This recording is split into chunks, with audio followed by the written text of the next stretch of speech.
அரட்டை அரங்கம்.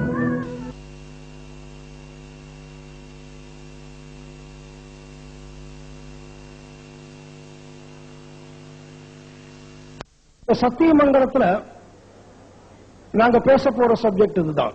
இந்த மக்கள் சார்பா நான் சொல்றேன், உங்களுக்கு வானளாவிய அதிகாரத்தை இந்த மக்கள் வழங்குகிறார்கள். ஏதாவது ஒரு சட்டம் நீங்க ஏற்றினீங்கன்னா அந்த சட்டம் மக்களுக்கு பயன்படும்படியா இருக்கணும். அந்த மாதிரி ஒரு சட்டம் நீங்க ஏற்றினீங்கன்னா அது அமுல்படுத்தப்படும். எங்க இந்த கோர்ட்ல அப்படின்னா நீங்க என்ன சட்டம் ஏற்றுவீங்க? அம்மனிங்க பொண்ணானுங்க. பொண்ணானுங்களா? ஆமாங்க, பசங்க. பசங்க, ஓகே. அவங்க எல்லாம் இனி 10வது தான் படிக்கணும், அதுக்கு மேல யாரும் படிக்க கூடாது. இதுதான் நான் போற சட்டமுங்க. அப்ப டாக்டர் எல்லாம் எப்படி வருவாங்க? அது நீங்க அடுத்த ரவுண்ட் சொல்றீங்களா, அப்ப நான் விளக்கமா சொல்றேன். ஏன்னு சொல்றேன் பாருங்க. இப்போ அதாவது படிச்சாதான் நீ வேலை கொடுங்கிற, படிக்கலையா எப்படி ஏற்ற வேலை? அதுதான் நம்ம பாயிண்ட்.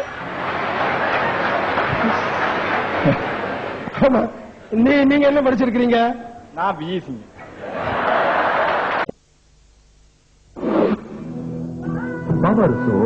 அரட்டை அரங்கம். தான் படிக்கணும், அதுதான் நம்ம சட்டம். எப்படி சார் ஒரு டாக்டரோ ஒரு வக்கீலோ உருவாக முடியும்? 200 வருஷத்துக்கு முன்னாடி எந்த டாக்டருங்க இருந்தாரு சொல்லுங்க நீங்க? அப்பெல்லாம் நம்ம ஐயா அப்பிச்சு இவங்கள பொழைக்கீங்களாக்கா திங்கிற சோறு மாதிரி போச்சு. நீ பாஸ்ட் ஃபுட் திங்கிற, கம்மங்கூழ் பிடிக்கிறது மறந்து போயிட்ட. அப்ப உனக்கு என்ன வேணும்? டாக்டர் வேணும். நான் ஒரு கேள்வி கேட்கிறேன், ஏதாவது ஒரு டாக்டர் ஆரோக்கியமான டாக்டர் காட்டு பார்க்கலாம். 5000 வருஷத்துக்கு முன்னாடி எடுத்துக்கங்க, மனுஷன் இருந்தான்.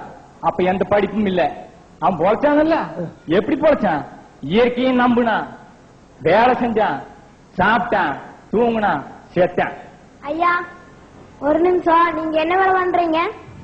என்ன வேலை பண்றீங்க? நான் ஃபேன் ஸ்டோர் வச்சுக்கிறேன். உனக்கு எதுக்கு இது? இதனால எத்தனை கிராமத்து பெண்கள் பாதிக்கிறாங்க. கிராமத்து பெண்கள் எல்லாம் புதுசா ஜடவில்லையுமே கம்மலுமே மாட்டிட்டு வரும்போது அவங்க பாக்குறது இல்லையா? என்ன இப்படி பேசுற?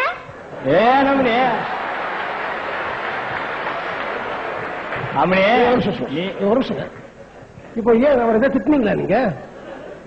அவரு ஃபேன்சி ஸ்டோர் வச்சிருக்கிறங்காட்டி இப்ப நகரத்து பெண்கள் எல்லாம் அவங்களுக்கு தேவையான ஜடவில்லை அது இது எல்லாம் வச்சிருக்கிறாங்க. அவங்க எங்க வச்சிருக்காங்க? நகரத்துல வச்சிருக்குது. அத பார்த்து கிராமத்து பெண்கள் அது கிடைக்காம ஏங்குறாங்க.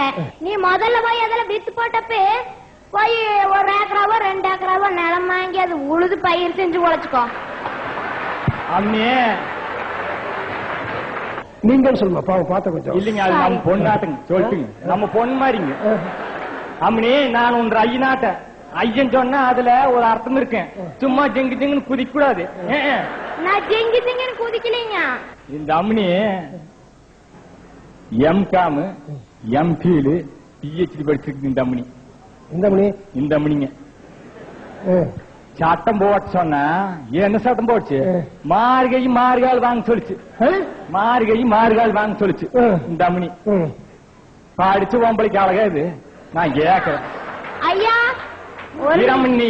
நீ ஜுங்கு ஜுங்கு குதிக்க கூடாது. நான் சொல்றது முதல்ல ஒரு நிமிஷம். என்ன படிச்சீங்க? கொடுங்க. MA MPhil. தெரிஞ்சு வச்சுருக்காரு அவரு. Okay, very good. படிச்ச பொம்பளைக்கு அழகல்ல தான். மனித நேயம் இருக்கணும். நம்ம முன்னோர்கள் எல்லாம் அதைத்தான் காப்பாத்தினாங்க. காந்தி என்ன சொன்னாரு? கையை வெட்டி காலை வெட்டினாரா? ஏசுநாதர் என்ன சொன்னாரு? ஒரு கணத்துல காட்டினா இன்னொரு கணத்துல காட்டுங்கிற. நீ என்ன பண்ற? கையை காட்டினா காலை வெட்டுறேங்கிற. என்னமா நீ படிச்சா மனுஷன் வாடுற மாதிரி சட்டம் சொல்லணும். நான் சொல்றேன் பாரு, 10வது தான் படிக்கணும் நீ. இப்போ ஒருத்தன் ஐஏஎஸ் படிக்கிற வரைக்கும் மூளை இருக்கு அவனுக்கு. ஐஏஎஸ் படிக்கிற வரைக்கும் அந்த அளவுக்கு அவனுக்கு மூளை இருக்கும். அவன் ஐஏஎஸ் படிப்பான். சுத்தமா ஒருத்தனுக்கு மூளை இருக்காது. அவன் 2வது ஃபெயில் ஆகி போயிடுவான். எப்படி நீ இந்த ஏற்றத்தால் சரி செய்வ? அப்ப என்ன பண்ணோன்னு, ஐஏஎஸ் படிக்கிறவங்க மூளை இருக்குதுல்ல, அவனை பார்த்தா நிறுத்தி போடணும்.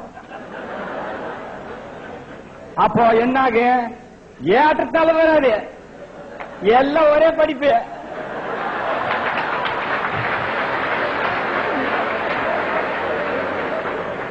காமராசர் இருந்தாரு, எந்தியா படிச்சாரு, சாதிச்சாரியா, அவரு மனுஷன். இப்போ 72,000 ஜீவராசி இந்த பூமியில் இருக்குது. எத்தனாயிரம் ஜீவராசி? 72,000 ஜீவராசி.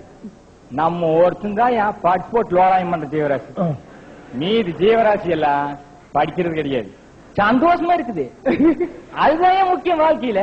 நீ என்ன படிச்ச அது இங்க தேவையில்லை, நீ சந்தோஷமா இருக்கிறியா அத சொல்லு. ஐயா, எந்த வெஹிக்கிள்ல வந்தீங்க சார்?